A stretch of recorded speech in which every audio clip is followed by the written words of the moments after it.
let's get started with you, Tracy. Why don't you tell us a little bit about your role here at Making the Magical Map and maybe some of the things that you've done here at Disneyland Resort? All right. Well, first of all, welcome everybody. Thank you. I hope you enjoyed the show. I have been a choreographer actually at the resort for about 19 years now. But prior to that, I started actually as a dancer here at the resort on this very stage. There was a show called One Man's Dream, which I think is currently still running at Tokyo Disneyland. Yeah. And so that was my very first show here in 1989. Dating myself a little, but so this show has a very special meaning for me, and it's been quite the journey to start as a dancer, move into choreographer, and then become show director for this show. I did have a wonderful choreographer that I collaborated with, his name is Mike McHenrick. So we collaborated to choreograph the show, and that's kind of where my journey has started and ended up here. Your journey to imagination. Yeah. So Mike, tell us about what you did here on the show and some highlights from your career here at Disneyland. Absolutely. Well, I'd also like to say welcome and thanks for enjoying our show today. It's been a great journey to work on a Magical Map with our team. I've celebrated my 20th year here with the Walt Disney Company and right here at Disneyland. So I've seen the parks both evolve and grow. Before I worked on Magical Map, I was involved with some work over at Hong Kong Disneyland for the Halloween offerings for Grace Academy. And before that, I was one of the technical directors for World of Color. I worked on for the fans. It's a great show. I collaborated with an amazing team there as well, and we invented the patents for some of the water whips and robotic fountains. But for this show, I led an amazing team of 43 technicians where we installed the scenery that we're sitting on, the lights, the audio system, and brought this venue back from being a princess meet and greet to a full-fledged theater again. So it's great to have a theater here at Disneyland, showing shows again. And Scott, why don't you tell us a little about yourself? My name is Scott Auerbach, and as my patriots here, I am thrilled to be here, and thank you for coming. I have worked here for only 8 years, so I have not worked here as long as my friends here. But previous projects I've worked on and continue to work on is Mickey's Halloween Party, which is a really fun project. And I've worked on that event since its premiere about 8 years ago. Also, the half marathons, if you're familiar with those. A lot of fun. Both the Disneyland Half Marathon and the Tinkerbell Half Marathon. And this year we're introducing 10K as well to the map. So that'll be exciting. And the Dumbo Challenge. And that's right, getting the award of the Dumbo Challenge if you run the 10K and the Half Marathon.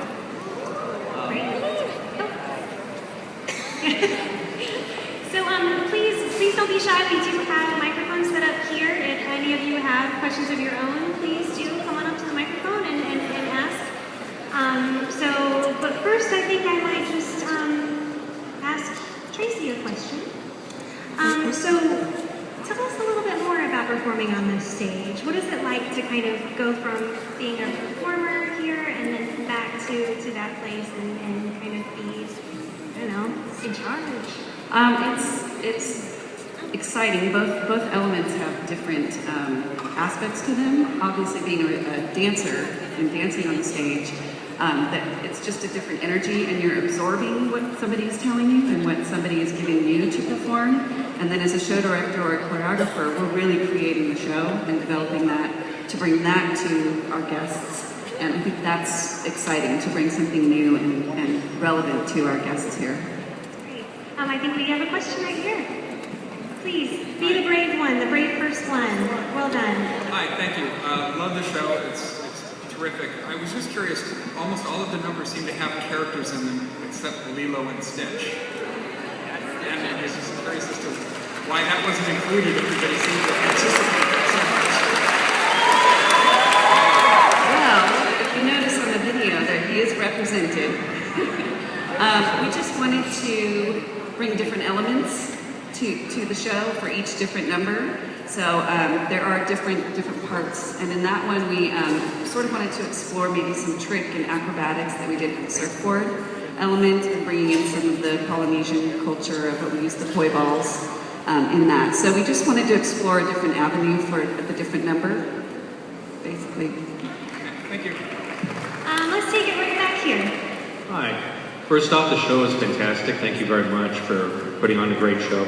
My question was, if this map sticks around for a while, is it possible to change it out to be seasonal, say Christmas show, or maybe introduce other characters and mix up the show so people are more inclined to come in and see maybe things they haven't seen before, like Robin Hood or other characters from different movies?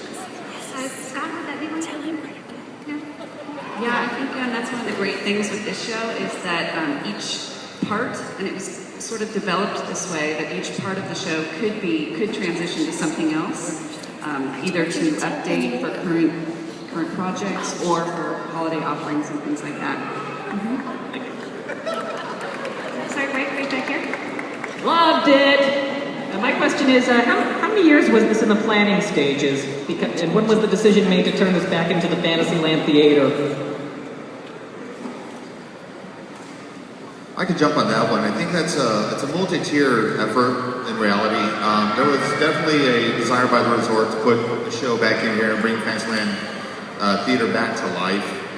So we seized that opportunity to also go ahead and build Castle Fantasy Fair, and so that was the new home for the princesses. So timing-wise, the show was about 2 years in concept. You could probably back up, I would guess, another year for to work on the Castle Fantasy Fair. And so then that gave us time to move out the meet and greet here, do our facility upgrades to the venue, and then go ahead and install the show itself. So we're looking at probably about 3 years, 3.5 years in total. And then, of course, there's the music and the choreography and all of the art that you see there on the screen. Lots of stuff. Yeah, I think in pre-production planning just for this particular show was about a 2-year process from start of development through to this point. We'll take it right down here in front. How do you make Mickey go in and then pop out? Isn't that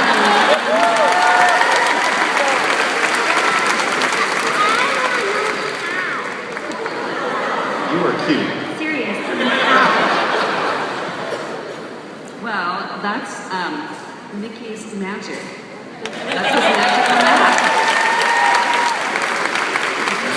Took Mickey into the world, so he got to go play with Spot for a while.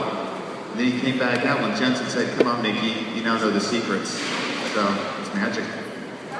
I wish you could see the face down here when she said that.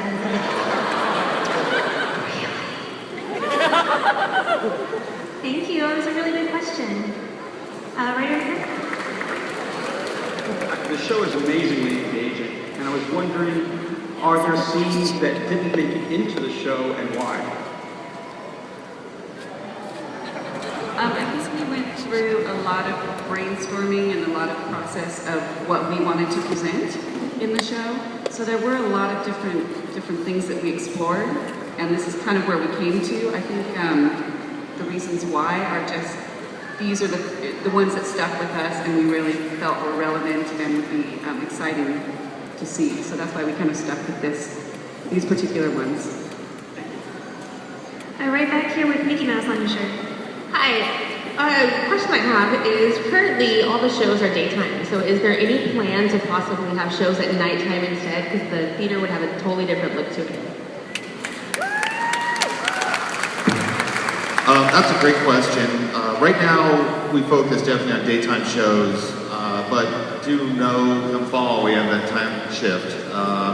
We have planned for nighttime shows, and the bigger thing for us in an operational sense for a second is we have fireworks that happen and we have phantasms. We want to balance out our offerings a little bit. So that's why this show right now is definitely slated for daytime, but once we do get towards standard time again, we'll be able to host some nighttime shows as well. So you'll see the show in 2 different ways. Okay, right back over here. I just want to say I was a big fan of the show, and I love the Walt Disney quote said about the map never being completed. My question is, did you guys draw any reference from the Epic Mickey games? Because there's a lot of similarities between the two. Yeah, I mean, we definitely have Jensen represented here. So there are some similarities that we did draw from, yes. Okay, right down here in front. Love the show and wish it was about an hour longer. So what did you guys have to cut that, you just really didn't want to? There was actually quite a few. We probably could have made the show an hour long if we really tried, but I think one of the exciting things is to bring something that people leave wanting more. So that's kind of one of the goals when you create a show, is you want people to leave and go, oh, I wish there was more. So maybe there's room for more numbers in the future. Can you raise down here? Well, first of all, I love the show, and I was also a big fan of Wool of Color, seen it 108 times. I noticed that the dot is in some way similar to little squirt that's still in Wool of Color.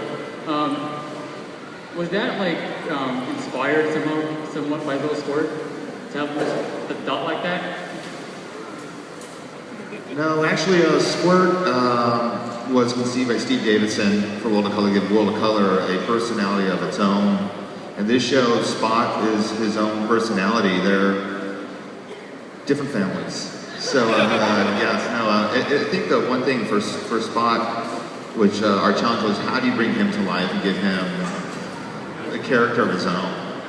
And we brought in a very talented sound effects designer to help us bring him to life, to give him that personality, get the emotion, get that feeling of connection. Mickey went, oh, wait, Spot, you don't want to be kept in the bucket. Come on out. I love you. You're cool. You're a good guy.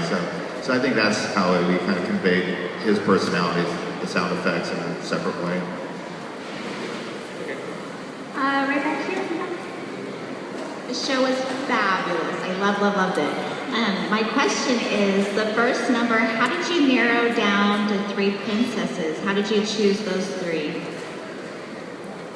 That's a good question. I think we wanted to represent certain songs, so there was a lot of comparison with either the princess, and then we went through a lot of the different Disney classic songs. So these were the 3 that we felt we could marry together, and we felt that those were the princesses that we wanted to represent. Thank you. And then, we'll go with her, and then you're next. What was the process to choose which movies got to be in the show? Can you tilt your microphone down? Sorry. Thank you. What was the process to choose which movies got to be in the show? I think we're still having the process for choosing one more time, and say it really loud. What was the process to choose which movies got to be in the show? Thank you. Yeah, mine lines up what I mentioned earlier is we kind of go through, there was a huge group of us, a creative team that kind of brainstorms and goes through all the different songs, and then we try to create within our story how these different movies can fit into Mickey's journey and the Spot and how they work into those certain movies. So these are the ones that we landed on that helped tell this story. Thank you. Right down here. Great show, thanks a lot. And I'm fascinated by the map. Is it one giant HD TV or 300 or just magic? I mean, that's cool too, obviously. Magic. Next question. It's all magic. It's great. No, our wonderful map here is it's a 28 wide by 20 high LED display and a 6mm pitch SMD chip pixels LEDs. We have about 1 million LEDs that are on the panels behind us. And it's actually made up of a 13.5 by 13.5 inch tile. There's 416 of those that make our map come together. And in reality, it's 6 screens that are all wired together.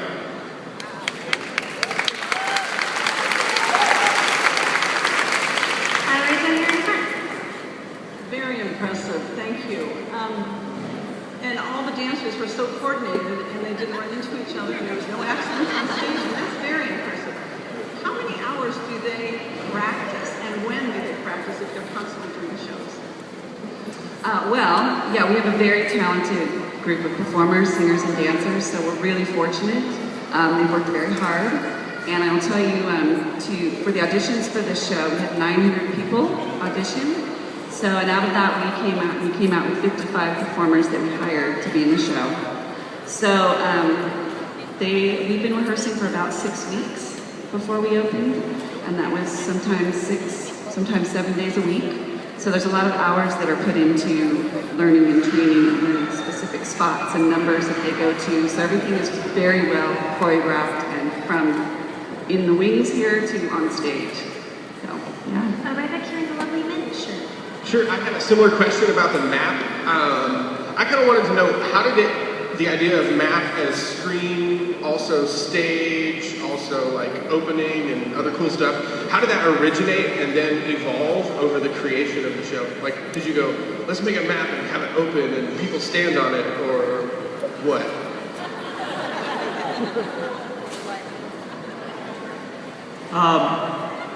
Well, the map is obviously integral to the show, and what the map shows is the destination that Mickey travels to, following the 4 compass positions. So the map obviously was important to translate this thought process of the show. I think that I can't tell you what order it came in, what came first. It's sort of an evolving process as we go through the creative process, and things just come together, and some things are selected and thrown out, and eventually it all comes together. But I think the idea of a journey that Mickey goes on, the map just seemed like a natural choice. Right back here. Yeah, I wanted to know what show number is this in here in the Fantasyland Theater? Because as you mentioned, this is what you started One Man's Dream. I just want to know what show number is this? Because there was also Beauty and the Beast and Spirit of Pocahontas, and I think this one was similar to another one here, Animazement, I believe. I'll give $5 to whoever can name every single show. I would say you guys don't count. Put your hands down. 10, 7, somebody said. Yeah, I want to say it's about 10. We've had Mickey's Detective School, Animazement, Dick Tracy, Beauty and the Beast, One Man's Dream, Nutcracker, Pocahontas, Snow White, yes, the last one that was on the stage. Yes. Who's counting for us? How many was that? Who got it? Yes, so I would say it's 8 to 10. You might be missing 1 or 2, but yeah. Right down here. The scenic work for this show is absolutely amazing. I love the proscenium and everything. Where did you guys get the concept for this art? Well, a lot of it, as we mentioned earlier, was somewhat inspired by Epic Mickey, Jensen, of course. But really, it's Steve Bass was the original creator for the show. They did the original concept art. And he just really delved into what would Jensen's workshop look like, what would it feel like, you know, the textures, the wood, the grain. Also wanted to make it feel like it fits into Fantasyland, that it would not feel like we're in a completely different world. So a lot of the richness of the colors are very complementary to Fantasyland, as well as what would be much like Jensen's workshop. Okay, right down here because I keep promising her she's next, and then we'll go back. Like most Disney fanatics, we love looking for hidden Mickeys. And there was one pretty obvious hidden Mickey in there, but can you give us a number of how many more we should be looking for? I could tell you. Just a number, don't spoil it. We gotta find them all ourselves. You found one? He found another one, but I wasn't really looking this time. I was enjoying the experience. Okay, I'll give you a hint. There's one at the end of the show, during the finale, and then there's another one during, or several, I should say, during the Under the Sea number. More than just a couple, though. Okay, right back here. Yes. Been down. you guys first had the idea of Mickey coming in and out of the screen, did you absolutely right away knew how you're going to do it, or was there a lot of problem solving with it? There was a lot of problem solving. Yeah, sometimes when you're presenting an idea, we can have grand ideas, but without, the minds and the brains of our technical friends to help us with that, and I'll let you speak to that more, but it's definitely a continuous work in progress. Yeah, we definitely took some time to figure this one out. Obviously, you want to keep a connection of Mickey being Mickey from on stage and in the map. And so is that, how do we do it? So we actually had to design our map wagon to accommodate Mickey going into that map. And so then from there we go into some trial and error, timing, and want to make it look great and whole. And we have a great effect that's really beautiful now. I mean, first, my favorite part's when he comes out of that map, as you have that motivation from Jens lifting him up. It's really exciting to see that part. It actually took me a minute to act in reality. My other question was, is there anything groundbreaking that you did here that nobody's ever done? And if so, are you going to use it for something else later on? Groundbreaking for us at theme parks and resorts, it's really using a dynamic backdrop. Our map is dynamic, where we're very much used to seeing scenic flats traveling off stage, or wagons, scenic pieces that move on stage, come on and off. But for this case, our backdrop is so dynamic and it's always adjusting, and it's breathing and living behind us. And that's what is really great and cool for our show. Okay, is this show similar to Wishes on the Disney Fantasy Cruise Ship number 4 in the Disney Cruise Line fleet? Because I noticed a lot of the numbers, I Want to Be Like You, Hawaiian Roller Coaster Ride, and Reflection are from the exact same show, Wishes, and they use the exact same technology with the screen in the back. You're kind of quite a Wishes fan back there, huh? Hey, I'm named after the character, a character in that show. What the heck? Any similarities? I think with Disney, we have our classics, so those are the things that we go to. So I'm sure there are similarities in a lot of the different shows that we could say are similar to, but it wasn't created with that in mind, or we didn't go to see that and put it in the show. But there are always similarities. So I was wondering, speaking about this living kind of the screen that's almost like the same character. Scott, as the art director, any challenges or anything that arose during the creation of the show, integrating those live elements, the dancers and our wonderful characters with this backdrop? As far as the integrating the map with the three-dimensional elements of the show, it was a little bit of a challenge because we really wanted the brushes, the paint buckets, when Mickey dips his hand in the bucket to match whatever is happening on the screen.